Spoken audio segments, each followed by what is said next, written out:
Welcome to our channel. Today we how to restore customer support ticketing using Zendesk and no-code apps, complete guide step by step clearly. To restore customer support ticketing using Zendesk and no-code apps, start by logging into your Zendesk account. Next, navigate to the admin dashboard. From there, go to the Channels section. Select API to access your API settings. Ensure that the API is enabled for your account. Now, create a new API token. Provide a name for the token and generate it.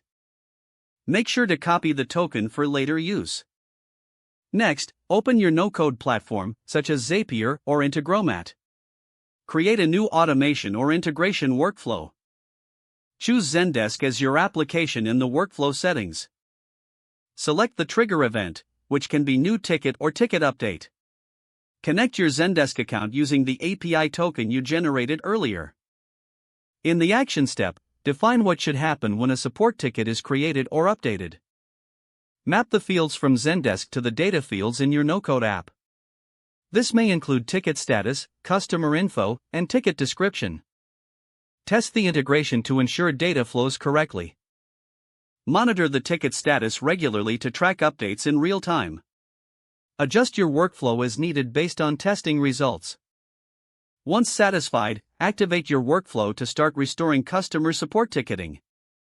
Congratulations, your customer support ticketing system is now set up using Zendesk without any coding.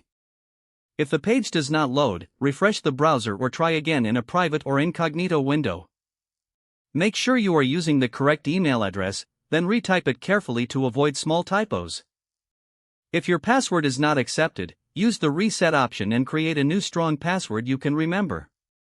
Check your spam folder for verification or security emails, then complete any requested. Enable two-factor authentication if available to improve account security and reduce unauthorized access risk. After signing in, review your profile details so your contact information and settings are accurate and current. If you see an error message, note it down and try again after restarting your device and internet connection. Don't forget to like this video and subscribe to our channel for more step-by-step tech guides.